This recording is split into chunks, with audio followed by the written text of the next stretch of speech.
بسم اللہ الرحمن الرحیم۔ 7واں پارہ سورۃ الانعام آیت نمبر 56۔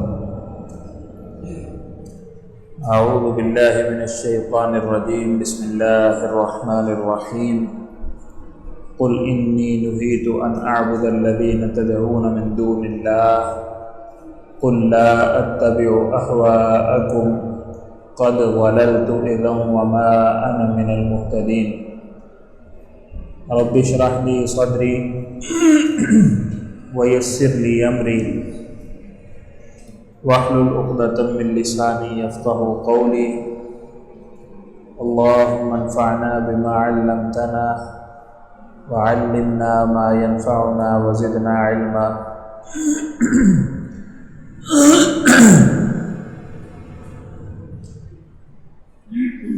اللهم ارزقنا التفكر والتدبر لما يتلوه لساني من كتابك والفهم له والمعرفة بمعانيه والنظر في عجائبه والعمل بذلك ما بقينا إنك على كل شيء قدير۔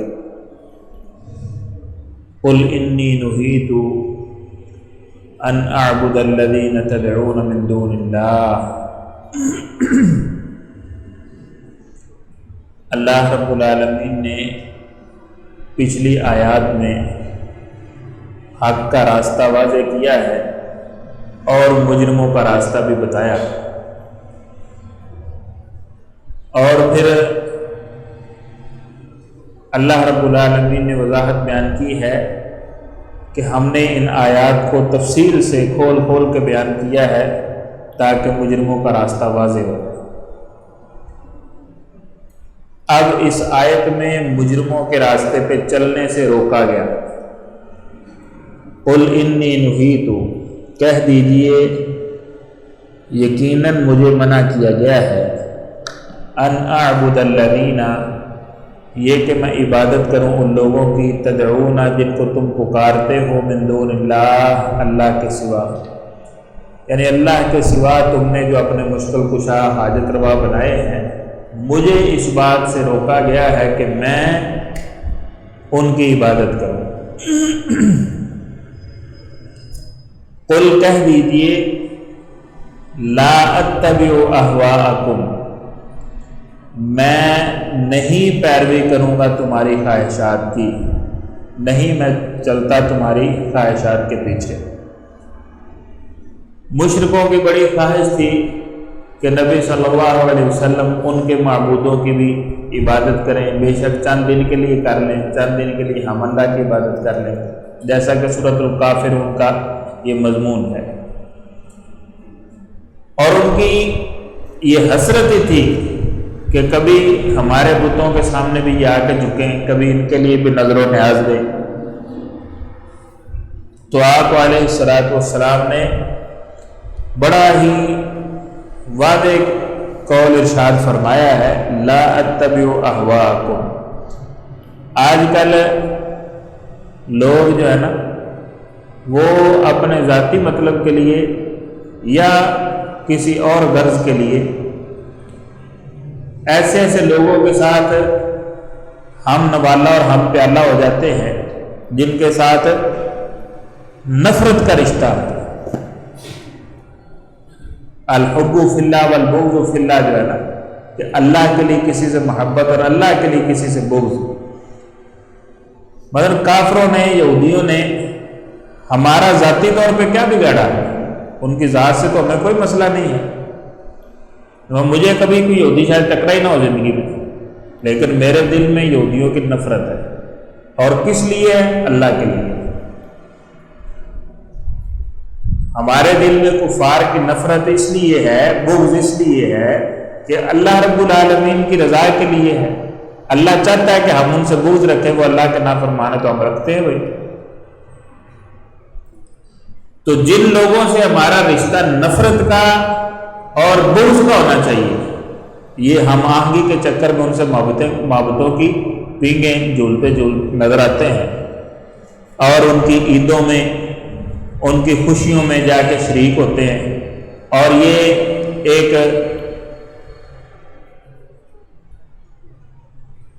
تاثر دینے کی کوشش کرتے ہیں کہ ہم جناب آپ کے کوئی زیادہ نفرت نہیں کرتے، زیادہ ہماری آپ کی کوئی دشمنی اور رائولری نہیں ہے، بلکہ ہم آپ سے محبت کرتے ہیں، کوئی بات نہیں، آپ ہمارے بھائی ہیں۔ قُل لَا أَتَّبِعُ أَهْوَاءَكُمْ، کہہ دیجئے میں تمہاری خواہشوں کے پیچھے نہیں چلتا۔ قَدْ ضَلَلْتُ إِذًا وَمَا أَنَا مِنَ الْمُهْتَدِينَ، تحقیق میں گمراہ ہو گیا اس وقت اور میں ہدایت پانے والوں میں سے نہیں۔ یعنی اگر میں تمہاری خواہشوں کے پیچھے چل پڑا تو میں پھر گمراہ ہوں، پھر میں ہدایت پانے والوں میں سے نہیں۔ مثلاً ایک مولوی صاحب، اللہ تعالیٰ ان کو ہدایت دے، شیعہ کی مجلس میں جا کے ان کو کہہ رہے ہیں کہ میرا دل چاہتا ہے کہ میں اپنے جو میرے متحد ادارے ہیں نا، ان اداروں کو آپ کے ساتھ اٹیچ کر دوں، اور میری خواہش یہ ہے کہ لوگ مجھے کہیں کہ میں وہابیوں میں شیعہ ہوں اور آپ کو لوگ کہیں شیعہ میں وہابی ہوں۔ یہ قابل افسوس بات ہے، ایسے لوگ مذہبی رہنما کے طور پہ شو ہوتے ہیں۔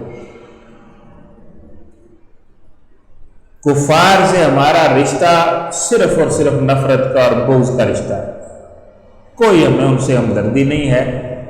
صرف قرآن نے کہاں فرمایا ہے کہ جہاں پہ آپ ان کے متحد رہتے ہیں، آپ کو خطرات لاحق ہے، تو آپ صرف اپنے بچاؤ کے لیے ظاہری رکھ رکھاؤ رکھ سکتے ہیں، اس سے زیادہ کی ضرورت نہیں ہے۔ اور یہ اتنی محبت بھری باتیں کرنا یہ تو ویسے ہی فضول ہے۔ ان کی عیدوں میں جا کے شامل ہو جانا مولویوں کا اور ان سو کالڈ مذہبی لیڈروں کا، یہ بھی بہت بڑی افسوس کی بات ہے۔ ان کی عیدوں پہ ان کو مبارکبادیں دینا، ان کی عیدوں پہ خوش ہونا، یہ ساری گمراہی کی باتیں ہیں۔ نبی صلی اللہ علیہ وسلم فرما رہے ہیں کہ میں تمہاری خواہشوں کے پیچھے نہیں چلتا، اگر میں نے ایسا کیا کہ تمہاری خواہشوں کے پیچھے چل پڑا تو میں اس وقت گمراہ ہوں گا اور ہدایت والوں میں سے نہیں ہوں گا۔ صحابہ اکرام سے، ایک سے زائد صحابہ سے یہ بات مروی ہے کہ جہاں واضح رسول اللہ صلی اللہ علیہ وسلم کی سنت کی مخالفت ہو رہی ہوتی اور ان کو پتہ چل جاتا کہ ہم سے سنت کی مخالفت ہو گئی ہے یا یہ فتویٰ سنت کے مخالف ہے، تو وہ یہ الفاظ ادا کرتے تھے قد ضللت اذا وما انا من المهتدین، اگر سنت یہ ہے اور میں یہ دوسرا اس کے مخالف کو فتویٰ جاری کرتا ہوں تو میں اس وقت گمراہ ہو جاؤں گا اور میں ہدایت والے میں سے نہیں رہوں۔ تو اس لیے ہدایت کا راستہ بالکل واضح ہے اور وہ اللہ اور اللہ کے رسول صلی اللہ علیہ وسلم کا راستہ ہے، کتاب و حکمت کا راستہ ہے۔ جو شخص کتاب و سنت کے راستے پہ چلتا ہے اس کا مسلکی نام جو بھی ہے، مذہبی نام جو بھی ہے، وہ اللہ رب العالمین کا انشاءاللہ کامیاب ہے۔ باقی اگر کتاب و سنت کے اوپر نہیں چلتا، نام جو مرضی رکھ لے، جتنا مرضی اچھا مسلمان کہلا لے، اس سے کوئی اس کو فائدہ ہونے والا نہیں۔ قل انی علی بینۃ من ربی، آگے اللہ رب العالمین نے بالکل اس چیز کی وضاحت کر دی ہے کہ ہم تمہارے پیچھے کیوں نہیں چلنا چاہتے، کیوں ہم تمہاری خواہشوں کے پیچھے نہیں چل سکتے۔ کہہ دیجئے انی علی بینۃ من ربی، بے شک میں واضح دلیل پر ہوں اپنے رب کی طرف سے، میں اس لیے تمہاری خواہشوں کے پیچھے نہیں چلتا کہ میں اپنے رب کی طرف سے دی ہوئی دلیل کے اوپر قائم ہوں۔ تمہاری خواہشوں کی کیا دلیل ہے، کیا اعتبار ہے ان کا؟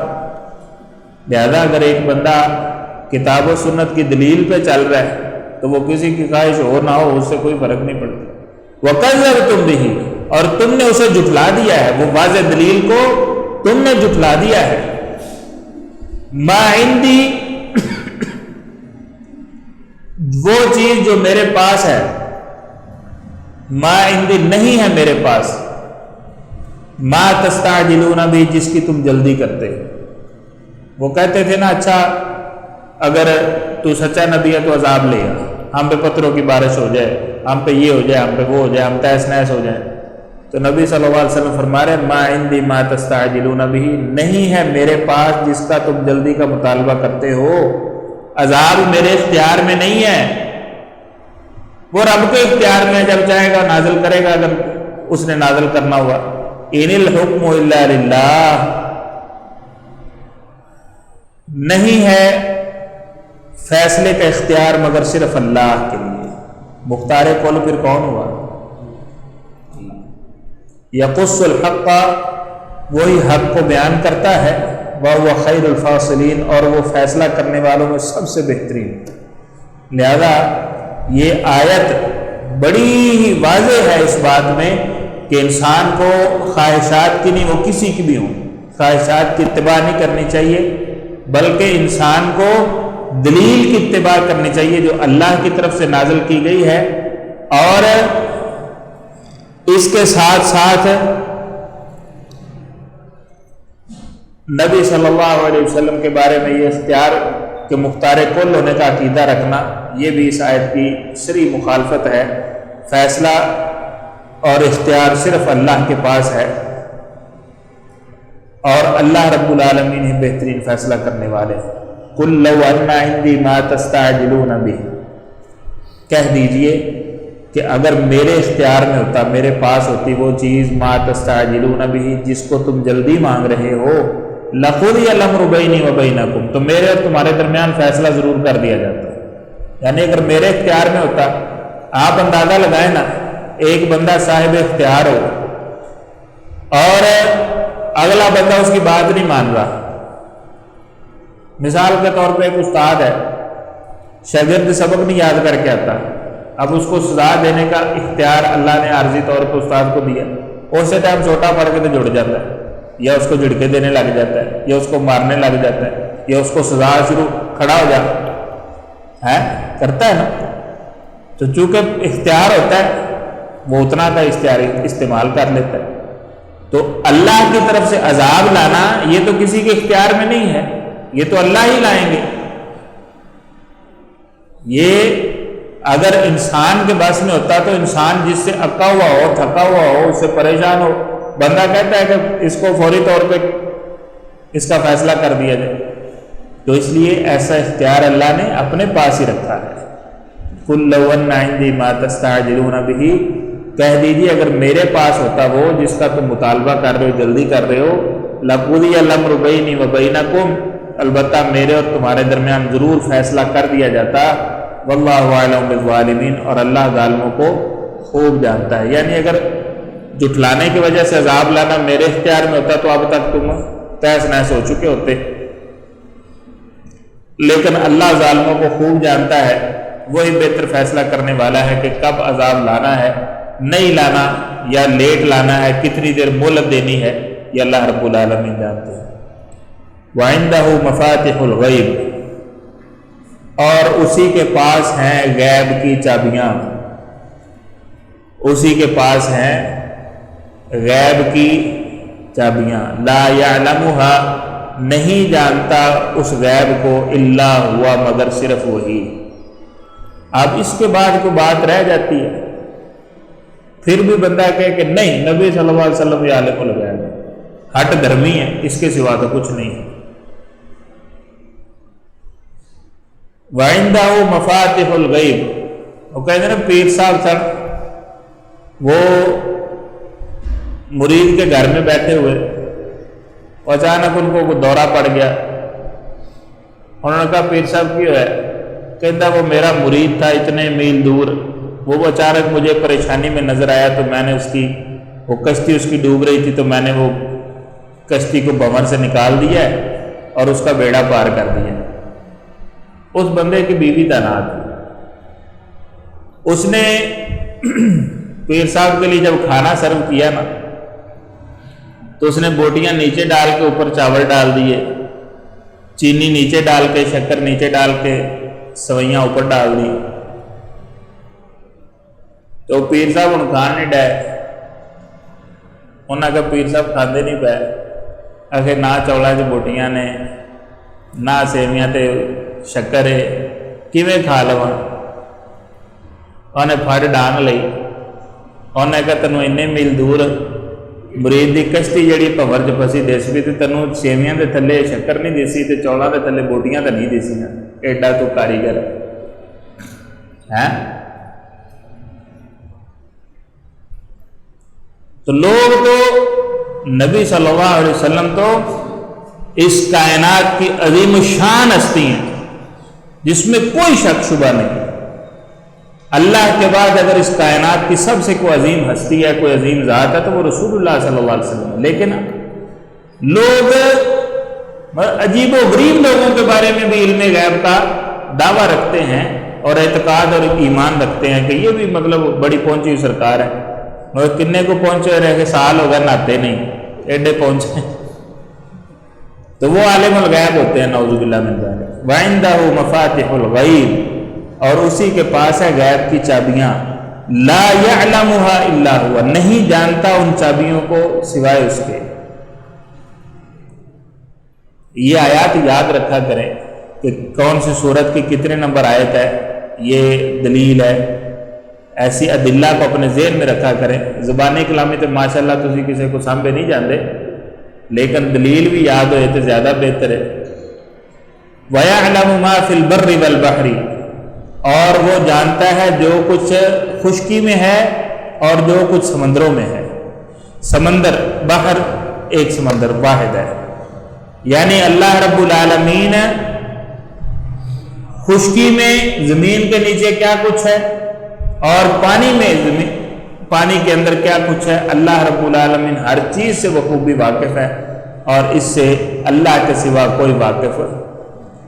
وَمَا تَسْقُطُ مِنْ وَرَقَةٍ إِلَّا يَعْلَمُهَا، اور نہیں گرتا، وَمَا تَسْقُطُ سَاقَطَ يَسْقُطُ عربی میں گرنا، اور نہیں گرتا مِنْ وَرَقَةٍ کوئی پتا، إِلَّا يَعْلَمُهَا مگر وہ رب اس کو جانتا ہے۔ کتنے درخت ہے دنیا میں، کروڑوں، اربوں، خربوں، اور ان کے اوپر جو پتے ہیں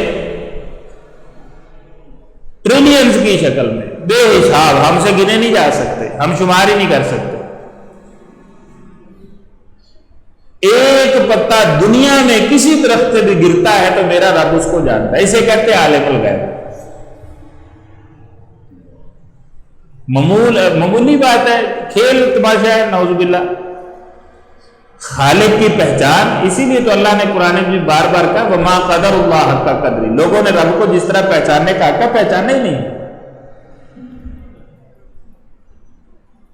زمین میں گرنے والا کسی درخت سے کوئی پتا، وہ میرا رب جانتا ہے کس درخت سے کب گرا ہے، کہاں گرا۔ وَلَا حَبَّةٍ، اور نہیں ہے کوئی دانہ، فی ظلمات الارض، زمین کے اندھیروں میں، ولا رطب، اور نہ کوئی تر، ولا یابس، اور نہ کوئی خشک، الا فی کتاب مبین، مگر وہ ایک واضح کتاب میں لکھا ہوا۔ حضرت عبداللہ بن عمر رضی اللہ تعالیٰ عنہ بیان کرتے ہیں، پیارے پیغمبر علیہ السلام نے فرمایا غیب کی چابیاں، نبی صلی اللہ علیہ وسلم نے فرمایا غیب کی چابیاں 5 ہیں، 5 ہیں غیب کی چابیاں، اور اللہ کہتا ہے وَعِندَهُ مَفَاتِحُ الْغَیْبِ، غیب کی چابیاں ان کے پاس، اللہ کے پاس ہے۔ اور وہ 5 چابیاں سورۃ لقمان کی آخری آیت میں اللہ نے بیان کی، سورۃ لقمان 21واں پارہ، اس کی آخری آیت ہے، وہ ان 5 چابیوں کے بارے میں۔ ان اللہ عنده علم الساعہ، بے شک اللہ اسی کے پاس ہے قیامت کا علم کا بانی ہے، اللہ کے سوا کوئی نہیں جانتا۔ اور اس کا انکار تو رسول اللہ صلی اللہ علیہ وسلم سے ثابت ہے، اس کے باوجود ہٹ درمی دیکھ لیں۔ آپ نے جبریل کو کہا تھا کہ مجھے سائل اور مسئول دونوں کو اس کے بارے میں کوئی زیادہ پتا، دونوں کو ہی نہیں پتا قیامت کا بانی، نہ جبریل کو پتا ہے نہ مجھے پتا۔ یہ غیب کی پہلی کنجی ہے کہ قیامت کا علم اللہ کے سوا کسی کو نہیں۔ وَيُنَزِّلُ الْغَيْثَ، اور وہی بارش کو اتارتا ہے۔ اندازے انسان لگا لیتے ہیں ہواؤں کی نمی سے، ہواؤں کی سپیڈ سے، ٹھنڈک سے اندازہ ہو جاتا ہے، وہ صحیح بھی ہو جاتا ہے، غلط بھی ہو جاتا ہے، اس میں کوئی کمی بیشی بھی ہو جاتی ہے۔ وہ کہتے ہیں تیز بارشیں ہوں گی، تیز نہیں ہوتی، کہتے ہیں سلو بارشیں ہوں گی، تیز ہو جاتی ہیں، وہ کہتے ہیں اتنے دن ہوں گی، اس سے کم دن ہو جاتی ہے، وہ کہتے ہیں 2 دن ہوں گی، 4 دن ہو جاتی ہے۔ لیکن اللہ رب العالمین بارش سے گرنے والا ایک ایک قطرہ کہاں گر رہا ہے، کب گر رہا ہے، اور اس سے مخلوق کو فائدہ ہوا یا نقصان ہوا یا ہوگا، یہ اللہ کو علم ہے۔ اس بارش سے لوگوں کی فصلیں اگیں گی یا تباہ ہو جائیں گی، اللہ کو پتہ ہے۔ یہ رحمت کی ہے یا عذاب کی ہے یہ اللہ کو پتہ ہے۔ یہ بارش لوگوں کے لیے کیا کیا نفع لائے گی یا کیا کیا نقصان کرے گی یہ اللہ کو پتہ ہے، اللہ کے سوا یہ کوئی نہیں جانتا۔ وَيَعْلَمُ مَا فِي الْأَرْحَامِ، اور وہ جانتا ہے جو کچھ رحموں میں ہے۔ یہ تیسری غیب کی چابی ہے۔ ماں کے پیٹ میں کیا ہے وہ کہتے ہیں جی یہ الٹرا ساؤنڈ والی مشیناں بھی دس دنیا نے ہیں بےندر پٹو بڑے الٹرا ساؤنڈ مشیناں جدید مشیناں نال انہیں الٹرا ساؤنڈ کرائے سن، انہیں کہا جی منڈا ہوئے گا، کون ہوئی سی؟ کڑی ہوئی سی۔ تو یہ تو ایک اندازہ ہے اور غلط بھی ہو جاتا ہے، کئی دفعہ غلط ہوا ہے۔ یہ پچھلے دنوں میں ایک ہمارے جاننے والے وہ الٹرا ساؤنڈ ایک ہسپتال سے کروایا، پھر دوسرے سے، پھر تیسرے سے، انہوں نے کہا جی 2 بچے ہیں۔ جب ولادت کا وقت ہوا 3 بچے ہوئے، تیسرا نظر ہی نہیں آیا کسی ایک ہسپتال والے کو، نہ سرکاری والوں کو نہ پرائیویٹ والوں کو۔ اور اس کا اصل مطلب یہ نہیں ہے کہ رحم میں جنس کیا ہے، یہ تو صرف جنس کا پتہ لگاتے ہیں، وہ کب جیے گا، کتنا جیے گا، زندگی میں کیا کچھ کرے گا، بدبخت ہے، خوش بخت ہے، جنت میں جائے گا، جہنم میں جائے گا، ماں باپ کے لیے فرما بردار ہوگا، نافرمان ہوگا، یہ ہر چیز کا کسی کو پتہ نہیں، یہ صرف اللہ کو پتہ ہے۔ اسی لیے اس کو غیب کی چابی کہا گیا۔ صرف جنس بتانا ہی تو نہیں ہے نا کہ رحم میں صرف جنس ہی بتا دی، لو جی یہ جنس ہے، مذکر ہے یا مؤنث، اس سے زیادہ کیا بتا سکتے ہیں؟ بتا سکتے ہیں اس کی زندگی کتنی ہے، بتا سکتے ہیں کہ یہ فرما بردار ہوگا، نافرمان ہوگا، اللہ کو پتہ ہے۔ تو اس لیے یہ غیب ہے۔ وَمَا تَدْرِي نَفْسٌ مَاذَا تَكْسِبُ غَدًا، اور کوئی جان نہیں جانتی کہ وہ کل کیا کمائے گی۔ کل کیا کمائے گی سے مطلب یہ نہیں ہے کہ صبح انہیں دیہڑی کی کرنی ہے، مطلب کل انہیں دیہڑی، یہ تو اکثر لوگوں کا اپنا پلاننگ ہوتی ہے کہ بھی میں سویرے فلانی تھا کام پہ جانا ہے، کل قیامت کو اس کا کیا نتیجہ نکلنے والا ہے یہ اللہ کے سوا کوئی نہیں جانتا۔ اور کل کے بارے میں بھی ہم کئی دفعہ فیصلہ کر کے سوتے ہیں کہ صبح یہ کرنا ہے اور وہ نہیں ہوتا، ہمیں کوئی اور ہی پڑدول پڑ جاتی ہے۔ تو یہ صرف اور صرف اللہ جانتا ہے، اللہ کے سوا کوئی نہیں جانتا۔ نبی صلی اللہ علیہ وسلم مدینہ میں تھے، چھوٹی بچیاں کچھ اشعار پڑھ رہی تھی، ان اشعار میں ایک شعر تھا وَفِينَا نَبِيٌّ يَعْلَمُ مَا فِي غَدٍ، ہم میں ایسے نبی موجود ہیں جو کل ہونے والی باتوں کے بارے میں جانتے ہیں۔ آپ علیہ السلام نے ان بچیوں کو منع کیا، فرمایا کہ یہ صرف اللہ جانتا ہے، میرے بارے میں یہ اشعار مت کہو، جو اس سے پہلے اشعار پڑھ رہی تھی وہ پڑھتی رہو، یہ نہ کہو۔ نبی صلی اللہ علیہ وسلم نے اس سے منع کر دیا کہ میرے بارے میں یہ نہ کہو کہ میں کل ہونے والا جو کچھ ہے میں جانتا ہوں، میں نہیں جانتا، یہ صرف رب جانتا ہے۔ اور 5ویں غیب کی چابی وَمَا تَدْرِي نَفْسٌ بِأَيِّ أَرْضٍ تَمُوتُ، کون سی چیز، کون سی جان زمین کے کس حصے میں جا کے مرے گی یہ بھی اللہ کے سوا کوئی نہیں جانتا۔ وہ ایک عربی ادب کی کتاب میں ہم پڑھتے تھے کہ سیدنا سلیمان علیہ السلام کے پاس ایک شخص بیٹھا ہوا ہے اور ملک الموت نے سوچا کہ یہ بندے نے تو فلاں جگہ پہ اس کی روح قبض کرنی ہے، تو وہ یہاں سے میلوں دور سفر ہے، تو یہ یہاں پہ بیٹھا ہوا ہے، تو اس کو کل اس وقت تک وہاں کیسے پہنچے گا؟ وہ کسی ضرورت کے تحت اس نے بات کی سلیمان علیہ السلام سے، انہوں نے ہواؤں کو حکم دیا، انہوں نے اڑا کے وہاں پھینک دیا، فرشتہ پہنچ گیا وہاں پہ، وگرنہ عام سواری پہ سفر کر کے اتنی دور جانا پاسبل ہی نہیں تھا، ممکن نہیں تھا۔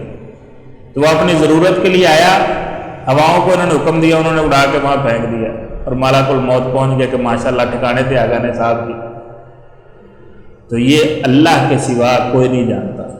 ملک الموت کو اللہ علم دیتا ہے کہ فلاں بندے کی فلاں موقع پہ جا کے روح قبض کر لو، اس کی لائف کی اینڈ ہو گئی ہے، اس کی لائن، اس کی زندگی کی لائن جو ہے یہ ختم ہو گئی ہے، لائف لائن اینڈ ہو گئی ہے، یہ اللہ ان کو بتاتے ہیں۔ وَهُوَ الَّذِي يَتَوَفَّاكُم بِاللَّيْلِ، وہی ہے جو فوت کر لیتا ہے تم کو رات کے وقت، یعنی تمہاری روح کو قبض کر لیتا ہے۔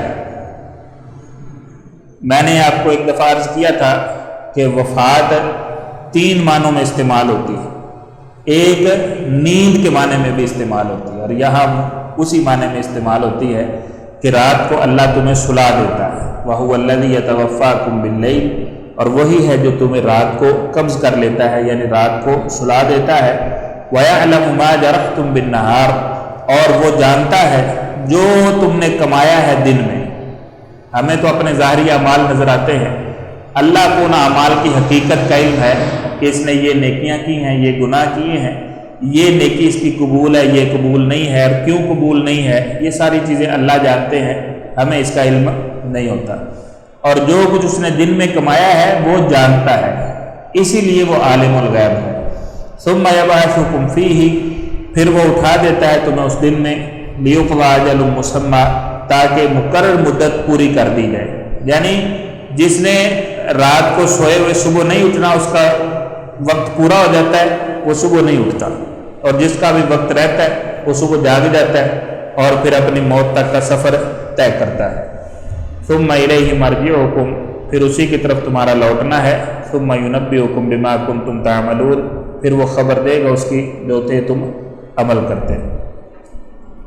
تو اس لیے اللہ رب العالمین نے یہ چیزیں بڑی ہی وضاحت کے ساتھ بیان کی ہیں کہ اللہ کے سوا نہ کسی کی عبادت کی جا سکتی ہے، نہ کوئی عبادت کا حقدار ہے۔ اگر ہم اللہ کے سوا کسی اور کی عبادت کریں گے تو یہ خواہشات کی پیروی ہوگی اور یہ سراسر گمراہی کا راستہ ہے۔ اعوذ باللہ من الشیطان الرجیم، قل انی نہیت ان اعبد الذین تدعون من دون اللہ، قل لا اتبع اہواءکم قد ضللت اذا وما انا من المہتدین، قل انی علی بینۃ من ربی وکذبتم به ما عندی ما تستعجلون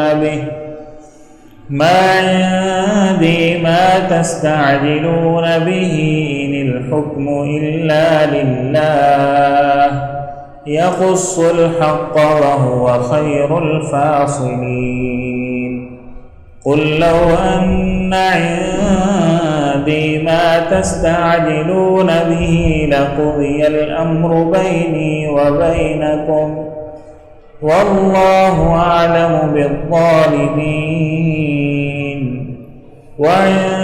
وعنده مفاتح الغيب لا يعلمها إلا هو، ويعلم ما في البر والبحر وما تسقط من ورقة إلا يعلمها ولا حبة في ظلمات الأرض ولا رطب ولا يابس إلا في كتاب مبين، وهو الذي يتوفاكم بالليل ويعلم ما جرحتم بالنهار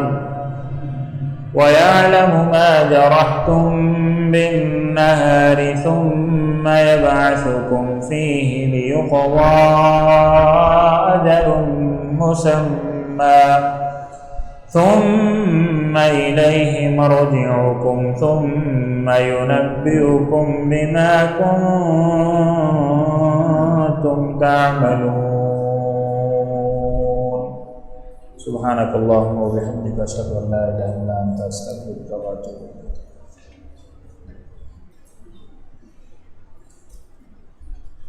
صدق الله خالقنا المولانا العلي العظيم۔